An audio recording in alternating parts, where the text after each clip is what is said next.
And welcome to another edition of the Michigan Football Film Study focused on the offense with gorgeous Al Borges. On his birthday, he took time away on his birthday to spend with you breaking down Michigan football film on a loss. Took time away on a loss. Mm.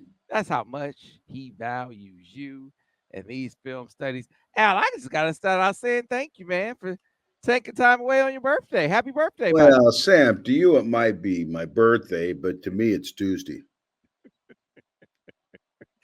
And when do you stop counting now? Is there a time when you stop When do counting? I stopped 20 years ago? What are you talking about? When do I start? Yeah, man. When you get to a certain point, yes, one of those things, you're just happy. You're Uh, happy to see another sunny day. oh, if I wake up, it's a win. I mean, it's unbelievable now. You guess hard to believe I'm 69 years old, Sam. God, it seemed like I was only 19 yesterday. But Hey, do and you get to a point where you're happy where you could just talk about somebody else losing games and not you losing games? yeah, like I said, I want to see him win because the I show know. goes better. But doggone it, I sleep okay these days. I hear you. I hear you. No, it's tough. It's tough when you see the guys lose. You Yeah, know, it is. Yeah. obviously, because you care, you feel it. You feel it because you love Michigan. You feel it because you get to know these guys. You feel it because you love the people. Our people who watch the film studies, and People you are know, awesome. Yeah, we got a great group. you know when they're down, boy, we hear it. We hear it on these film studies for sure. And this was a tough one. This felt like one that Michigan could get, and especially when they switch quarterbacks and Jack Hmm. Tuttle gives them a real boost in this game. Yeah, They, he had a little settling effect, didn't he? He came in there and he looked like he'd done it before. You know what I mean? He was composed. His first three drives were really, really good. He was, moving around, checking the ball down, standing in the pocket, doing some good stuff. But Jax, he hadn't played a while, and you got to get back on the saddle. You got to learn how to ride again. And once in a while, you're going to fall off. And at the end, it wasn't as good as the beginning, obviously. But I thought overall, he gave the fans something to get excited about for the rest of the season. Because I think as he plays more, he's going to give the team a chance to win.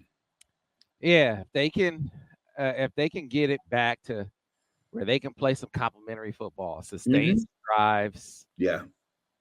get some chunk plays in there, get a, Hmm. a a passing game that teams have to respect. Hmm. This team can get some things going in the second half of the season, even though it's going to be it's the tougher part of the schedule. It is. Yeah. So we'll see, but we'll break it down. A lot to dissect in this film study. These film studies, as you well know, if you're watching it, it's the home is on Autograph. Autograph, Autograph. this great app that came to us from our good friend, Michigan alum Tom Brady. Tom and his crew over at Autograph had this great idea. Why don't we reward fans for doing what they do, being fans, for being loyal, for supporting their team, Hmm. right? They like to read about their teams and listen to content about their teams and watch content about their teams. What if we gave them a place where they could do all of that and then, be rewarded for it? That's what Mm. Autograph is all about. So you can watch the film studies exclusively on the Autograph app. And the great thing about it is when you do that, watch the football film study with Al, and of course the one with Vance, you accrue points, and then you can redeem those points for rewards later on, not just from watching the film studies, but from all the content that you consume here on the Autograph app. Get those points, redeem those points for rewards a little bit later on. And of course, we are next week, by the way, Next going week. to do the Buckeye breakdown, the Buckeye film study. So be sure to donate to the Buckeye breakdown. I think we're only going to do one of them because I think you Michigan fans are not feeling too confident at this point. So I think we'll probably we'll probably stick to maybe one Buckeye breakdown right now, maybe build up to another one depending on how the Mhm. next few weeks go. We'll definitely be doing the Buckeye breakdown next week. So if you want to help out with the Buckeye breakdown and funding the Buckeye breakdown, be sure to get in the comment section. Be sure to get on that PayPal link in the description and help us fund the Buckeye breakdown because it's Al's birthday. Maybe you just want to give him a birthday present Yeah, by funding the Buckeye breakdown. I like that. So Al, let's go ahead and get into these plays for this film study. Yeah, this was one where they started out with Alex Orchie. All right, Mhm. he got what 18 plays in this Well, game. he got 18 snaps. There was actually 16 plays. They had a defensive offsides where a play wasn't running, I think a false start. So 16 plays, really. So That's as we get into false. it, and certainly we got into it in the breakdown, but for those, some folks only watch the film study, but he had a couple of batted balls. I'm curious. Did you feel like watching him play that he played poorly and he was pulled because he played poorly? What did you think about Oh how no, he played? I don't think he didn't play poorly. He didn't play long enough to really play poorly. I think uh, what they asked him to do, he pretty much did. I think he had one play I thought on a power play he could have pulled the ball, but he got plays two throws batted. Here's the first one now, and this is just a crying shame. Now, this is we didn't tell her straight this play, but I just want to show you how there can be some misfortune here. Now, he's back in the pocket. He's got Loveland over the top, wide open. The play pass, they suck up. Oh, there's a beautiful hole right between there. Now, the thing about Alex, he's got kind of what I call a low sling. He's got a snap release now. His ball comes out, boom, lickities. But it's a low sling, so there's not a lot of lift to the throw. Uh, so guys like that will tend to get balls batted down. Even taller guys sometimes with a low sling will get the ball batted down. Now, and the next question is, well, why don't you coach him to release it higher? Get it so that doesn't happen. Well, if it doesn't coincide with your natural release, you'll be throwing the ball all over the lot. I try, I've heard guys talk about you got to release that. That's just to me nonsense. Guys just don't throw the ball very well that way because they'll start missing easy throws. You start doing that. So it's unfortunate. The guy blocked the ball from like the line of scrimmage. This was good protection, and they probably mushed him a little bit where they were going to make him throw, and just kind of threw their hands up. Be honest with you, I think this is luck, But you can see, doggone it there, Sam. If he hits that now, that's a nice chunk. This is what we were talking about, Sam. Attacking the middle of the field with play action passes. This is it. And there's the chance, and it didn't work. It didn't go. Okay. Now, on the flip side, now we got a 3rd and 7. Same instance now. They blitz him. He's got single coverage. What they got going here, again, I didn't telestrate these because I just wanted to emphasize the ball being knocked down. They got a little follow route going with a shallow cross, guy coming in behind him, and 2 outside guys are running breakouts. Well, they're singled up. The guy to Alex's right is way off him. You could see from that angle, if you could play that back, Sam, the guy is way off. He's got an easy pitch and catch, which the week before, do you remember? He threw that pass complete, okay? So he's thinking, I got him singled up. I'm going to take it. So he takes the drop, 1, 2, 3, hitch, drive the throw. Guy throws his paw up in the air, and bam, there's another one batted down. And you go, oh, God. See, now that's 2 plays.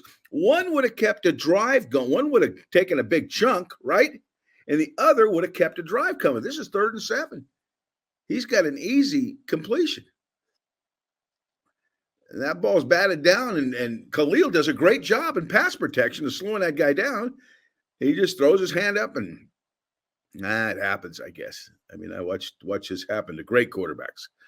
Kurt Warner, great quarterback, kind of a low sling. He used to get balls knocked down. So, it can happen, but it's just these little things here are keeping you from getting chunks of yardage or keeping the chains moving. And this is an instance where they could have kept the chains moving. And that was his last play. And that was his last play, right? And Sam, I didn't. I can understand why they took him out. I do, but it wasn't from what I would call necessarily poor play. Okay, this is an unfortunate thing to have happen, but they weren't really feeling it. And then I think it was 14-0, and they were starting to think, oh God, if they get another one, we're going to be so far behind. So they wanted to give Jack a chance, and Jack looked like he was prepared when he came into the game. So I understand it, but I kind of feel bad for Orji because of what the way the way the events went. It was kind of lousy, but it is what it is. Yeah, it felt like they had finally figured out some things for him in the run game.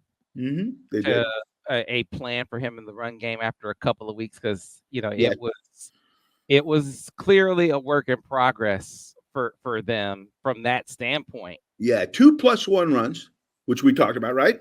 Mhm. 2+1s, and almost every running play featured his ability to pull the ball, and that's good. That's good because that's what you need to do if he's going to be in a game. Right. And so that was different. And it was like, okay, this seems like this is a plan that you could work with. Now you got to start working the plan for him in the passing game that could give you something coherent that you could work with, that could be something consistent. And clearly they were not moving the ball through the air. I mean, we showed the bad passes, but they were not moving the ball through the air to the point where you felt like it was going to threaten Washington consistently. And so that was the reason for the change. Yeah. Whether that was them feeling like he wasn't progressing fast enough, or them just not having a good enough plan, whatever the case may be, they needed a boost. At the end of the day, Sam, as unfortunate it is to get balls tipped, you got to be a results-oriented manager, right? And if it isn't getting done, and if you feel during the course of the football game that you need a spark, you got to do what you got to do. And they did it, and I think they probably did it at the right time. And it worked out very nicely for a while. Okay, so it's something you can build on, and there's nothing saying that Alex Orji can't still have a role on this football team. But at this point, I would be surprised if they didn't go with Tuttle, because it seems to work into what they really want to do more. I absolutely think that's the case. I absolutely think that's the case. I think it's more in line with, I keep saying, from a play call perspective, last year's, Right. what they were doing last year, Right. which is where they want to be. Right. Which is the He's direction. not J.J. McCarthy, but he's J.J.-esque in that he can move around a little bit and I think complete some passes. I was impressed with a few plays where we're going to show a couple here where he really looked comfortable in the pocket. He looked, unperturbed by the rush, and made some throws in some traffic, and he looks like he's got a chance. He's got to play. And when you haven't played in a while and you haven't been hit in a while, there's a tendency to fumble, okay, because of that you just haven't experienced that in a while. You got to live through some interceptions or a turnover, which nobody wants to see at this point. But if he's going to play, he's going to have to do some of the things the other guys had to do, and then maybe some growing pains to go with that. Yeah, he's closer to he takes you to where the offense is going to be. I mean, this is where the offense is going to be moving forward. What you're going to be with Alex Orji as your quarterback is going to be a one-off as an offense. This is not what your offense is going to be moving forward. Yeah, if he's your quarterback. So, moving on to the next play, and this is actually in Orji play while he was in the game, but it was one of those plays that was interesting because it was a deviation from convention for them, at least seemingly. Al, I saw this play. I was like, this was not in the line of the ordinary for them. Yeah, and something that Washington did more than any of the other teams they'd played previously, they showed more fronts. And one of the fronts that was a little unusual was the split front. Split front meaning there's two wide guys on your guards, okay? And in this case, and we're going to show you, they're really wide, okay? They take both their defensive tackles, and hell, it's first down. You'll see this front sometimes on third down to get pass rush, but first down, highly unusual. So, and this is a tackle for loss, and I think we need to talk about why just so we have a little better understanding. This view seemed to be the best one to watch it from. We read a counter OT play, which is a counter with the backside tackle and guard pulling. Remember, there's a lot of ways to counter. You can counter with a guard and a fullback. You can counter with the H-back and the guard. You can counter with the center and the H-back. Well, this one is an OT. You're countering with a backside guard and the backside tackle. Now, there's an issue on this play trying to do it that way. The wide four, we're gonna detail this a little bit more and talk about some options. The defensive tackle is in what we call a 4-eye. 4 means you're head up on the offensive tackle, and I means now you're inside the offensive tackle. Well, that's way out there now. Now the 4-eye. The defensive tackle is in a 4-eye. That means he's inside of link. Okay. So this is a counter read play. So there's where the defensive tackle lines, and then the read defender. The read defender is a guy he's going to watch to see if he's going to pull the ball or not. Okay. He may pull it, he may not, depending on what number 5 there does. If he closes down hard, he may pull it and go around the edge. If he looks up or hunts up the quarterback, he'll go ahead and hand him the ball. The problem with this play is it never gets started, okay? And they bring the Mike linebacker from that split look in the A gap. But Michigan takes care of it. They take care of it. I think it's brave. Knocks him off. Just what I call domino block him. He just knocked him down. And then left tackle, I believe it's Percy, comes down and blocks the 3. So those 2 guys are handled. That's what you need on this play. Here's where it gets dicey, okay? Very difficult block. The center has to go all the way back to block a 4-eye. And if that 4-eye blasts up the field or storms, he's hard to get. And you can come really flat and all that and still not get him. I mean, this was one of the reasons the OT play in the old days had to be tweaked a little bit so you could keep it in the offense, is because of wide 3 techniques, okay? So that's very difficult. Can you pull the center? Maybe. That's usually what they do, right? They usually, if there's a real wide 3, you could pull the center and the left tackle, right? Mm-hmm. And let the guard just block the 4-eye. Mm-hmm. Well, they don't do that here, and it ends up burning them. The guard pulls to kick out the edge. The tackle pulls to wrap up inside on number 24. And now you can't see him, but the receiver's going to come down and block 42 in case the ball's pulled. So there's some perimeter blocks to escort the quarterback, okay? And there goes Donovan. Oh, but there goes that 3 technique, or 4-eye technique, blowing up the field before Crippen can get back and get him. Okay, and you can see just how difficult this is. I mean, you get to have half a chance, you got to drop step like hell and almost throw your head across him, and it's just it's hard to do. Hard to do. He probably could have done a better job than that, but it's still, that said, that's a difficult thing to execute. Michigan always, I mean, in past years, they always make that. They would always pull the center. They make the adjustment. The guard blocks that guy, and they pull the center in the tackle. Yeah, I don't know. Maybe OTs or OTs, they don't change. I don't know. But I know anytime it's an OF or it's an OH, they literally always pull the center. But maybe this play, they just don't want to do it. And I'm not sure why you'd have to ask them. But that's the issue. That's the issue. Wide 3s on counter OTs can be a pain in the butt. See, this to me, and this is one that I'll ask about. It's the bye week. Yeah, it's worth asking. It's worth asking. But I'm betting that this is one that maybe the center didn't make the call. Who knows? I don't know. I know this play, the evolution of this football play, it was popularized by the Redskins in the NFL. It was run before that. Nebraska used to run this play way back. But and the thing that kind of, you stop seeing it as much in the NFL because of just this issue, is people were taking a wide 3 or a 4-eye and blasting him up the field and either knocking off the pulling tackle or disallowing the center to seal block him. So they started holding the guard in and pulling the center or OFing, you know what I mean, and not pulling the tackle so he didn't get knocked off. So, there were answers to it, but the OT kind of came out of football. It was so popular for a while, but it kind of came out of football because of some of those issues. I'm just using just a little deductive reasoning and just looking at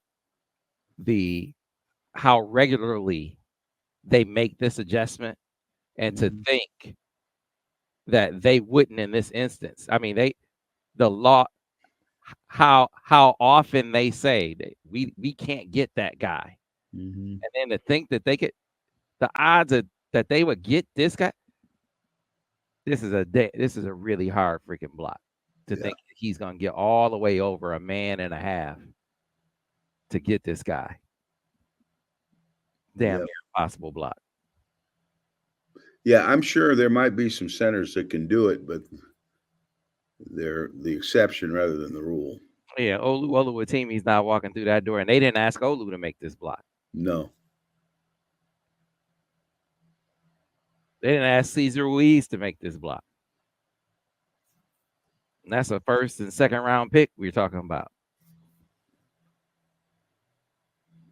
So, no, I think this is probably one where, remember, this is Crippen's first start. I can And he probably makes that call. Mm-hmm. Yeah. Yeah. So it happens.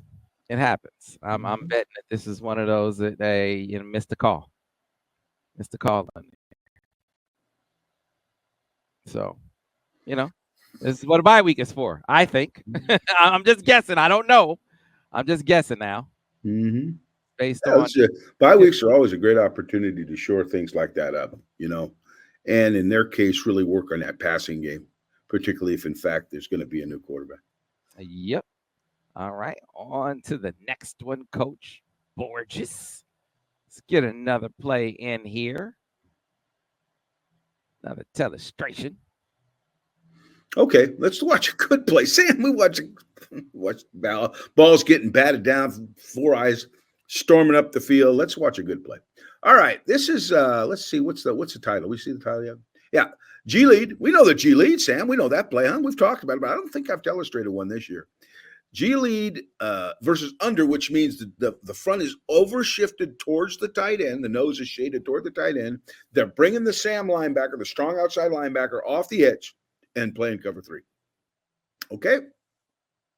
All right. Let's see what we got. Ooh, when they bring that guy off the edge, that guy's always going to come inside. So, but tight end handles him. He handles him. He does a nice job. They double team that nose guard, and they don't rub off to the backer on this. They literally double team him and stay double teamed. Okay. Well, usually they'll fall off for the backside linebacker. Oh, there goes that linebacker off the edge. There goes that linebacker off the edge of the blitz. Oh, but the right guard, I believe it's Gio, kicks him out very nicely. Well done. So they wash that stand-up guy. They kick out that blitzer. They double down on that nose guard. And then the backside, I call it a gut block. Gut meaning guard and tackle are going to go and zone that three technique. We'll show you that. There they go. Okay, they're going to double team him up to that weak inside linebacker. So they're all secured, okay? Down, kick, zone the backside. Okay. Samaj goes in motion. He's going to run the bubble. Now, later on, we're going to show you, they actually throw the bubble, but it's not off this play. It's off a duo, but same idea, okay? But on this one, there's really no reason to. And of course, that's that whenever they're throwing the bubble, it's the receiver's got to do the MDM deal, most dangerous man between the corner and the safety. We showed you that last week if you watched. So, but that ball doesn't go out there this time because we got a nice looking running surface. So, Khalil, and this is what I like about Khalil. We talked about this. He's big enough to make these blocks. He's going to run through right off the butt of that tight end who washed that stand up and isolate on that strong inside linebacker. He got 230 something odd pounds and a lot of athleticism to put a whippet on that guy, okay? Donovan's going to take the ball, run right in behind that kick out or inside that kick out and right in behind Khalil, and you're going to get a nice looking gain here. This was really well handled versus a pressure defense with no leaks. Boom, kick out, lead. Nicely done. Very nicely done.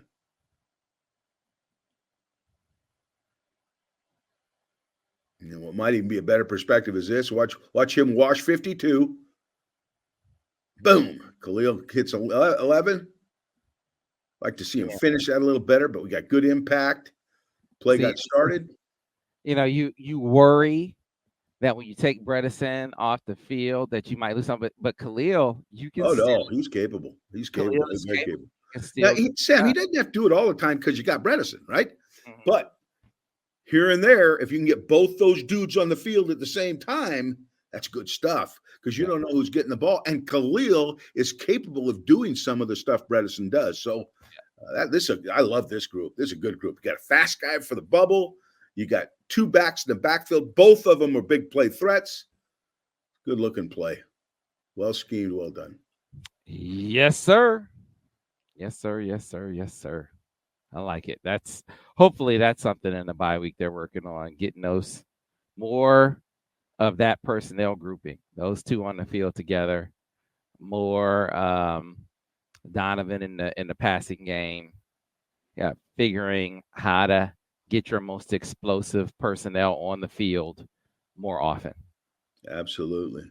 And I believe, can you play that back one more time, Sam? Just that end zone view. Can you do that? I believe that's Loveland, if I'm not mistaken, playing the tight end. And you can see he does a nice job of washing that guy down. And this is what Colston's done, really, I think, improved at. He's become a pretty darn good inline blocker, which he did little to none of last year. That's him, I believe. Yeah, he's really developed himself. And if he wants to play at the next level, this is always something you can showcase. Really raise your stock. It's Colston. That was Colston. Yeah, sure. that's him. Yeah, I just have noticed him, and when I grade him on the inline, he's not always perfect, but he's gotten a ton better as he's gone. He is not one of those tight ends gets his butt kicked every time he steps up to block a 7 technique. All right, Al, let's bring up the next play. And I believe the next play on our list, I believe, my friend, is a show play. Let me bring it up for you. Indeed, it is. And it is a touchdown. Oh, I like this. Back to the well for one, Mr. Donovan Edwards.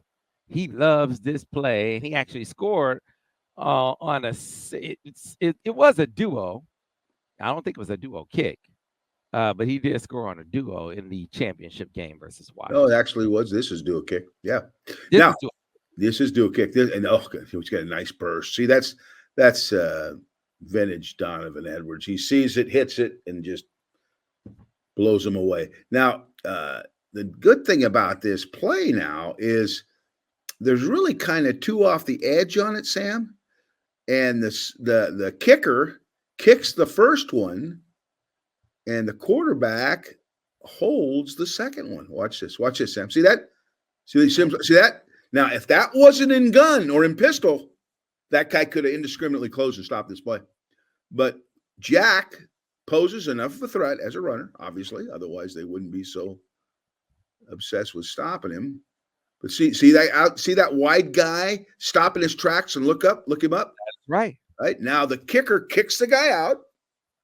You got a beautiful cavity backside. Donovan hits it. See, but this is a great picture because we had a discussion about how Jack gives you the passing elements that Davis Warren. He gives you a lot of the passing elements that Davis brings you, and he gives you some of the running elements that Alex Orji gives you. So exactly. the running lanes that Alex opens up by virtue of his running threat, that Jack can still give you some of that. And this is case in point.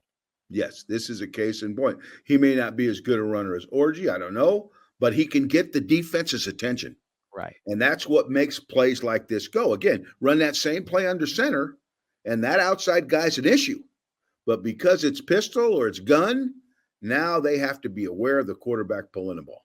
See, if this is Davis Warren doing this, they don't respect it as much. But Jack Tuttle doing it, they do. Alex Orji doing it, they do. But see, this is why I say Jack doing it, again, he gives you some of the passing elements. So he gives you the passing threat, but then he gives you enough of a running threat where this opens up a This opens up a rush lane for your running back. Well, you can bet, Sam, they ran this defense to stop this play. Okay. They're again pinching off gaps, eliminating gaps, bringing somebody off the edge. So if it gets kicks to the edge, you got an unblocked. But anytime now you're reading them, you've blocked a guy without blocking him. Yep. There you go, folks. That is a textbook example of what we're talking about. When you have a running threat at quarterback, how you can account for a man without carrying the ball or blocking them at all. You have to carry the ball or block them at all, Al Borges. Sam, that got a ring to it. It did, didn't it? Yeah, you could write a country song with that. Hey, with that being. I'm just saying. Every now and then we come up with a little something. Yeah, the blind hog finds an acorn every so often, I get. Every now and then, Coach Borges. Then. All right, let's go back. Since we're talking about duos, let's talk about another duo. Mm-hmm. This is a duo read. Yep, and this is just another example now, and I think let's play that through and let's watch this. I think we got an end zone shot on this, which will give you a little better idea. And Percy's new, okay? This is his first start, right, Sam? And he didn't play too bad. I mean, he looks like he's got a chance to compete for one of those tackles, even when Hinton comes back. But again, this is one now. The Gio's going to block down on the nose. Now he's got to take him by himself, so he's got to get that inside foot up and down fast and get that hat placement so there can't be any penetration. But he was a little slow to the party. Didn't get his foot down, kind of crossed over a little bit. Hat placement was bad. Anytime you don't step with that right foot in a manner that can handle the block, your body gets turned. And when your body gets turned, there's a crack. You can see it right there. See that? Look, what's wrong with that picture? You can see what's wrong with that picture. All hats are right, and one hat is not. Mm-hmm. And on a duo play, you shouldn't be able to drive a stake through that blocking scheme. But you can if not everyone steps in concert. So this is just a prime example. And again, I think this kid's got a chance to be a good player because watching him, I'm not. This is kind of a bad play to show him because he's got some good ones in this game. But it's a growing pain that you're going to have to go through with a new guy. So talk to me now. So talk me through his footwork again. Okay, it's got to be inside footwork, just like everybody else's, right, Sam? And as you play it and you pause it there, you can see, I think he's either stepping back or he's rolling over or his step is not stout enough. That's usually the problem, okay? And as soon as you don't step with that inside foot and get your hat placements right where there's no penetration, your body gets turned. You see what I'm saying? And now there's a crack in the armor, okay? Everybody else's hat's outside. You got good movement, but you can see the body biomechanically, you're naturally going to turn because you're not square enough, okay? And then a guy like that's in that technique is just going to overpower you, even though you may be bigger and stronger. Your footwork, if your footwork's bad, it's easy for him to win. Yeah, boy, this play has a chance if he gets that block. Yeah, everybody's blocked. Everybody's blocked. But I think show it one more time. He may have stepped back, which guys will do sometimes. They'll step with the inside foot, but they won't pound ground to gain ground. In other words, that step has to be up towards the line of scrimmage. And you got to step with power and with strength. Yeah, you can but see it. The whole idea is you just can't get turned. If you get turned, you can see the problem. Yeah, the exchange wasn't great either. Khalil was lucky to hold on to that ball. See, it's not easy now because the double team is happening on the nose. So you're by yourself, okay? It's just him. There's nobody double teaming with him because of the nature of the front. So he's got to be keenly aware of not getting beat to the inside. And that means he's got to be keenly aware of getting his right foot up and down quickly and with power. Yep. Yes, sir. Live and learn, though. Again, I thought overall, I think he can compete for one of those tackles on a consistent basis, even when they get Miles Hinton back, because I like the way he played. Yeah, you got to give him a shot. I think. Far be it for me to say, Al. I mean, just based on what we've seen up there thus far, can't Mhm. hurt. I'm not sure how many positions are secured anymore, Sam. Yeah, I agree, Coach Borges. Mhm. I certainly agree with that sentiment, kind sir. 69 years of wisdom coming through in that comment right there. Conventional wisdom, Sam. It's not genius. I always tell everybody not genius. I never claim to be a genius, but when you do it like that long, you have conventional wisdom, either for no other reason through osmosis, you know. Yeah. All right. Let's get back to it. 3rd and 10. Coach All right. Boy. This was my favorite play of the game. I like this play the best. And because I just thought fundamentally, read wise, everything was really good. And this shows that this kid has a chance. Okay. This is X dig. So we're running the X receiver who's Walker, right? Mhm. He's going to run a little 16, 17-yard dig, which is a break-in, okay, versus radar rat. Now, radar means radar in my terms. I mean, everybody uses something. That means they're all standing up. Every guy, there's nobody with their hand on the ground. So they're trying to mix up your blocking patterns, your protection schemes by moving dudes around and not putting a pure down with his hand on the ground. You But know, Michigan handles it very well. you Very know well. what defensive guy I saw do this a lot? Your guy DiNardo Yeah. like to do this. Yeah. Yeah. Some teams will do it a ton. Some teams won't do it at all. But it can be a little confusing for the lineman if you don't get some good practice time in on it, you know. Yeah, I used to see your guy. Okay. Coverage is one rat. That means man to man, free safety. You can see those dudes all got the guy in front of them. If they're dotted off, that's their man. The linebacker who's walked up has, I believe that's Khalil across the formation. He's man to man. Okay. And then you got a rat player, which is a short hole player, the guy you see dropping right in front of the referee, the umpire. Okay. And you got a free safety. So you got two free dudes, one to take the short hole to handle all the short option routes, shallow crosses, short digs, that type of stuff. And then you get a guy to protect the post so that those guys playing man to man have some help in the middle of the field. Okay. Now, just, again, confused blocking schemes. They bring both guys off the edge. And then they twist the two inside guys. Okay, that's what you get. That's the look you're getting. It's 3rd down and 10, and they're trying to manufacture some pressure here without blitzing. Okay, so we got to protect and we got to get separation and get a completion, and we do all that. Okay, here's the routes.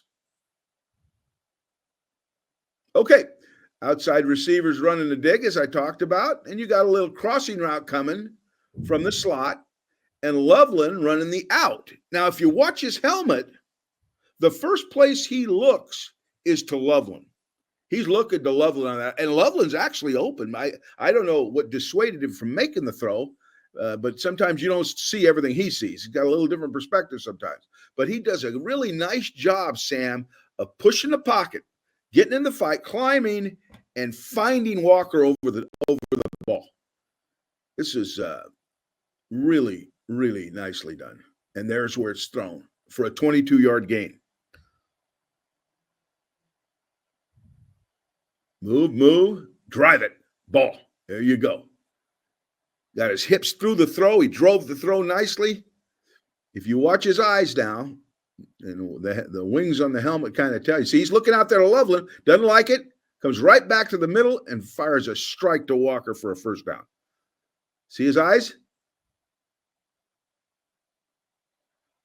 But that is a good play. That's training real play there. Mm-hmm.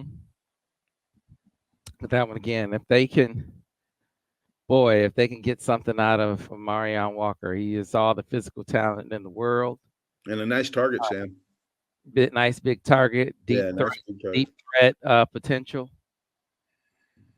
You know, that could unlock something if they can squeeze something out of that raw ability, that raw potential that he has. Mm-hmm. So I think 22 yards is the longest play they've had, I want to say. See, those little crossing routes underneath kind of slow that rat player up from ascending, and he gives him that window into the dig.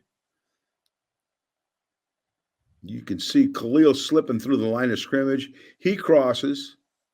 Front cross. Now the Rat player's nowhere to be found. And you got a nice completion. Yes, sir. Yeah, it felt like they were gonna roll from this point, man. It felt like, oh yeah, this is it. This is what we've been waiting for. Got some action. Now, Al, just weren't quite able to sustain it, unfortunately. Yeah. Let's get back to a show play. They had some they start pulling out some nice concepts here. Yeah, and this is the same bubble that they ran earlier in the game, but didn't throw it to him. They ran the lead G. Remember that? Well, this is the same deal, same type of deal. Only this is a duo play. Okay, they got a duo play called, and as you watch it, they put Samaj in motion, and the guy covering him thinks he's crossing the formation, so he kind of gets all his, and he's slow to redirect. Now Samaj has got him outflanked. O'Leary comes inside, cracks the inside guy.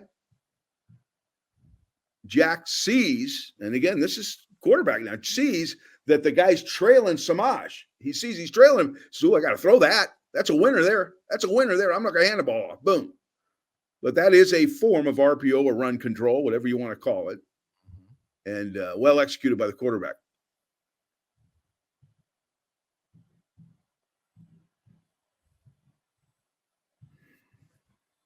You can see everybody coming off for the duel. You can always tell when it's a run because the line is past the line of scrimmage. You can see everybody's targeting a duo play to the left.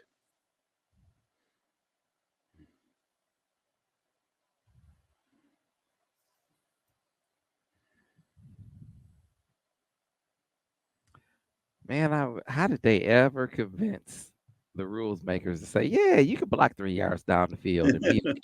How did they ever? This one's thrown behind the line, so this one would be okay, but a lot of them aren't. Yeah, how did they ever get RPOs? I don't know, man. I want to know who did that one. I told you, I can't believe they allow you to do that, but whatever. I'm an offensive coach. I'm gonna use the rule, right? But I don't know if it's just or not. What do you mean? You aren't supposed to say that. No, Sam, I'm a purist, man. I don't believe linemen should be downfield on a pass play. What the hell are you saying? Call me crazy. What the hell? Offensive coach actually saying that out loud? Call me crazy. Call me crazy, but that they allow, and like I say, this one's okay. Ball's thrown by the line of scrimmage is perfectly legal. But when the ball's thrown down the field, I've seen guys 3 and 4 yards down the field. When I was coaching at the beginning, the 5 flags would hit him in the head, okay? But today, somebody talked somebody into doing it, and it's gone crazy now. So, who are your influences? Bill Walsh, Sam Weiss, all of these offensive guys are rolling. Yeah, they didn't throw RPOs back then, Sam. But I used them. I used them when I was at Michigan. I used them when I was at San Jose. We RPO'd like crazy at San Jose State. Yeah, but offensive guys stick together, Al Borges. No, they don't, Sam. Football coaches are football coaches, okay? I'm a level-headed guy, Sam. That's cheating, and I don't give a rip what anybody says.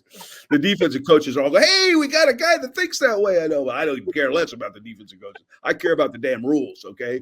And if you got a 70 on your chest, you should be behind the damn line of scrimmage on a pass.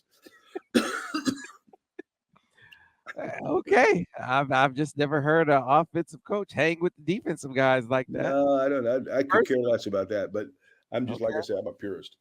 All right, this is the first for me.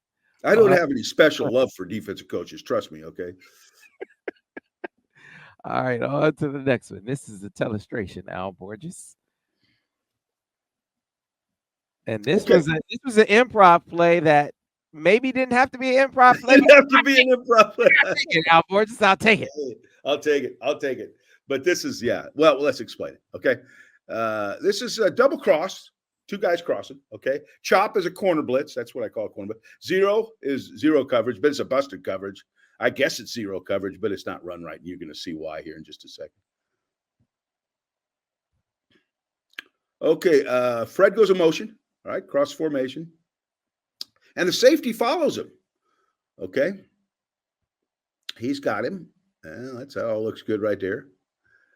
And then the corner blitzes, okay, which they've done some of that. Donovan picks him up. But the problem with that is when the corner blitzes, who's got Klein? Nobody. Nobody's got him. There's a bust. Okay. I guess they're in man-to-man coverage. It is a 6-man pressure, so I got to assume they're probably playing man-to-man coverage. But I would have thought the safety on the bottom of the screen here should have picked him up. But I don't really know. I don't know, but I know it's wrong because Klein is running free. Okay. That's who the other guys got. Everybody else has got their man. That all looks good. And you got crosses. You got Klein crossing one direction, O'Leary crossing the other direction, and Loveland sitting on a middle hook right over the top of the ball. Quarterback's just going to read that meshing type action. If it's some form of zone or whatever, he'll probably find Loveland. Okay. Like I said, they appear to be bringing 6 guys. And all Jack had to really do is take the drop, take a little hitch, flip it to the crossing tight end Klein, and that'd have been it. But for some reason, he didn't do that. And he went into scramble mode. And as he scrambled, he stepped up a little bit, scrambled right. Loveland adjusted his route, staying in his vision very nicely, flips in the ball, touchdown. All's forgiven. Okay. But I'm one of those guys, why do something hard when you can do something easy? They blew it. Let's take advantage of it. But that being said, I'm not taking the points off the board. So yeah, as a touchdown, coach. Yep, you doggone right. I can always coach him after the fact, Sam, right? Yeah. But you can see Klein just waltzing through there. Nice play, though. Nice play. Good job. Keep that thing alive. Yeah, did I get the job done, coach, or not? Yeah, you did, but doggone it. Like I say, Sam, I'm a bit of a purist. All right, you can see it done or not. Now, see, that's good pass protection there. Just climb the pocket, take a little hitch, maybe a quick hitch, boom, and just flip in the ball. All right, so I'll pause it. What you see is that guy right there. Oh, yeah. He's all by himself. Klein's going, come on, man. I need to get paid. Yeah, throw me the ball. I'm wide open. Yeah. Yeah. He said, hey, it's all good. I want to see C Love dance. That's what he wanted. He wanted to see Colston dance a little bit. Colston had like 50 people at the game, man. Did he really? Yeah. He's from Idaho, right? Yeah, that's not Idaho. Yeah. So he had to get Colston a touchdown. Yeah. That's what this is all about. Come on. Got to do it. Yeah. So, yeah. He'll, and plus this is his first game back, Al. He got a little antsy in the pocket. He got a little antsy, but he didn't show signs of much of that in the other play. This was really the first time I kind of felt he saw some ghosts, but every other time he looked like, a couple of them looked like 7-on-7 drills, like the one we just showed, Klein was like, dude, you better score a touchdown. It's like, you better score a touchdown because I'm wide open. He's not just wide open. He's uncovered. Okay. Right. He's like, we're fine as long as we score a touchdown. We're good. Yeah. And they did. So, all right, let's keep it moving. Unfortunately, I think we are not going to end on the most positive of notes. No, but it is a loss. So we've thrown a few crumbs out there, but the reality of it is we didn't win the game. So we got to look at some of the reasons that we did. Otherwise, we're ignoring the reality of what happened, right? That is right. And one of those is like, oh, I know the one you're going to put up right now, and I can't even watch it. This is hard. I considered not showing this play because I just felt it would be too painful, but I think you have to. I think you have to. I want to talk about a couple components to this play that could have caused this to happen. Okay. We didn't telestrate it. I couldn't have done it. This is a counter duo from Pistol. Okay. It's a duo, same thing, all that back blocking that we always talk about. But on this one, Donovan's going to kind of counter step, and the angle he comes into the line of scrimmage is a little different. Stop, freeze right there. Beautiful, Sam. Don't play it. Let's see. It's a little different than that straight downhill duo deal. Because a lot of times on the counter duo, the ball hits a little wider. You know what I mean? Well, he starts wide, but all of a sudden, oh my goodness, it looked like Moses parting the Red Sea. There's a monstrous hole. So he kind of cuts off his left foot instead of his right foot, you know. And a lot of times when you do that, you slip. You know, so not all the time, because guys have done this. It's not the way to cut, but you can tend to slip. But he sees that big old hole. Everybody's blocked. Oh my goodness gracious. And you can see there's nothing left back there but the free safety.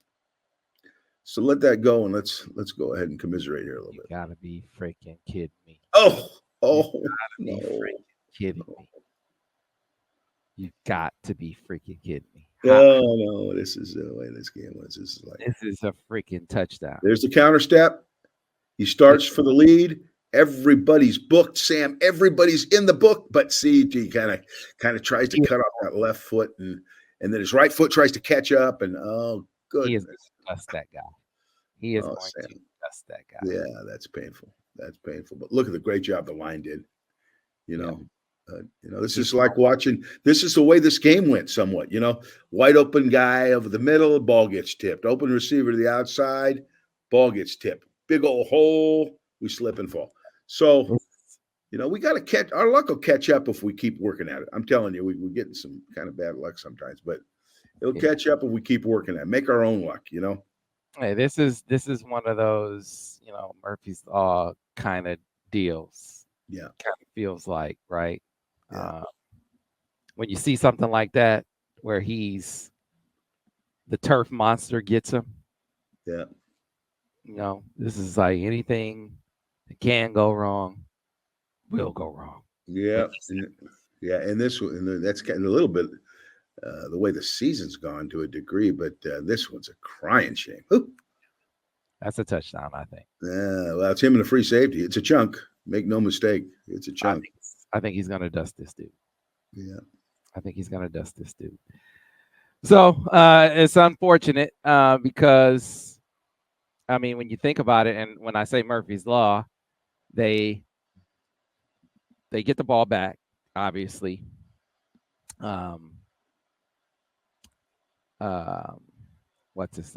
Washington gets the ball back, and they start moving it. Michigan gets an interception, and then they turn the football right back over, and Washington essentially puts the game away. So it's like, come on, man. And so speaking of giving the ball back, Al Borges, like I said, we don't end on the most positive of notes. So let's talk about this interception. Yeah, this is crossing route with really tight coverage, okay? And Jack really got his hips into this throw. He set his hips and drove it, but it's going to have to be like perfect, because the coverage is so tight. There's so little margin for error, okay? There's not very much separation, but maybe enough. If a perfect throw is thrown, you might be able to squeeze that in there. But you can see as you watch Colston at the top of the screen draw safety coverage, it's froze it right there, Sam. See, you got a little bit of separation, and maybe a ball away or low and away, maybe get him in a ground for the ball, whatever, you might get a completion. But this ball is just you can see Colston's body language as the ball comes, as he's starting to turn back to catch the ball. So it is thrown behind him, not way behind him, but a little bit behind him and enough to intercept the ball. So you show it. I don't know if the read's so bad, and you look at his fundamentals. He sets his hips. He drives through the throw. He sees the lane. He's just not real fine, and he had to be fine with this throw. That's the only chance he had. So, is it good? No, it's not good. You look at him drive that thing. I mean, he got both cheeks into that throw, but he just didn't get it done. So, but again, I just liked a lot of what I saw of him in his football game. So I think he's got something to build on, you know. Yeah, tough one. Tough one.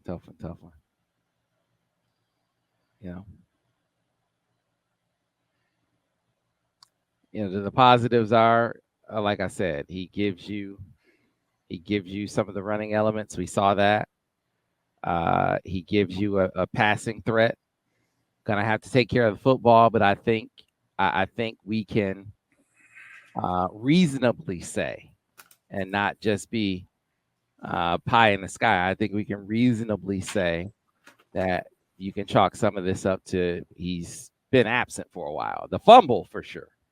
You saw that he tried to tuck the ball away as he was running it, and ball security is something that to the degree that you have to have it in games is something that you probably really lose track of. The level of contact that you have in games is something that you got to be in games to really feel. Yeah. Right. So here's the good news though, Sam. They got about 44, 45 plays that he played that you could coach up. You know what I mean? Good ones, bad ones, okay ones. But you got something on tape that you can really help him develop with, that you just practice doesn't quite give you everything you want. But the game specific stuff does. And they got some stuff they can coach with. And I think with his experience that he'll get it fast. I think he'll get it fast. So there's a light at the end of the tunnel. Yeah. 2 weeks to prepare for an Illinois team that is a really tough defense. It does some really exotic things defensively that you benefit from having some extra time to prepare for. You're going to be on the road as well. They're a good team as well, physical team as well. So, and then you get a chance to maybe get some guys back, hopefully too, that have been banged up. So, good time for a bye week for this team. I know we've said that a lot, but I think it really applies. And if they can come off of this bye week and get this one out, the complexion can certainly turn a little bit as they head into a rivalry game against Michigan State. Yeah. And, the rest of the schedule gets more challenging, but there's you got to, one thing a new quarterback gives you new hope. Okay. And that's not to say the other kids were so bad. It's just that you get a new one in there. He does a few things that are kind of cool and you get a new hope. And we all know, man, when that guy starts playing, everything changes. Because when he's not playing, everybody notices, right? But when he starts playing, things can change, and sometimes they can change drastically. I've had it happen, okay? So I think Tuttle gives them something to look forward to, okay? And this 2 weeks to prepare gives them a chance to reevaluate everything, personnel-wise, scheme-wise. How are we going to use the new quarterback? All those types of things. And it's a good time to reset. Absolutely. All right, folks, that is going to do it for this edition of the Michigan Football Film Study focused on the defense with Al Borges. A programming note, as you've been hearing me say, we're going to do something different with this being a bye week. Next week, we're going to focus on those Buckeyes. We've been promising you we're going to do that just because Michigan lost a couple games. Yeah, I don't want to hear any of this. We can't beat Ohio State crap either, because that's no. This is still very viable. And listen, we've heard there have been longer odds. Absolutely. 4 lost Michigan teams beat undefeated Ohio State teams. Mm-hmm. So it's happened before. Mm-hmm. There's reason to still pay attention to what this team is doing, to find their weak spots, to scout them well. And we got guys who know a thing or two about scouting those Buckeyes. Guys who have beaten those Buckeyes, right? And they're going to have eyes trained on every game they played thus far this year, scouting every position, looking for tendencies. They do it well. So we're gonna have those Buckeye breakdowns. If you want to help fund the Buckeye breakdown, be sure to click that PayPal link. Check out the PayPal link that we're gonna put up on the screen, putting it in the comment section and the description. If you aren't necessarily too keen on just funding the Buckeye breakdown, just give Al a birthday present. It could be $1, it could be $5, it could be $25, it could be $69. He's 69 years old. I'll take it. He'll take it. Right? Help fund the Buckeye breakdown, of course. And be sure to tune in next week to the next edition of the Michigan Football Film Study focused on the offense with Al Borges. We'll see you then. Go Blue.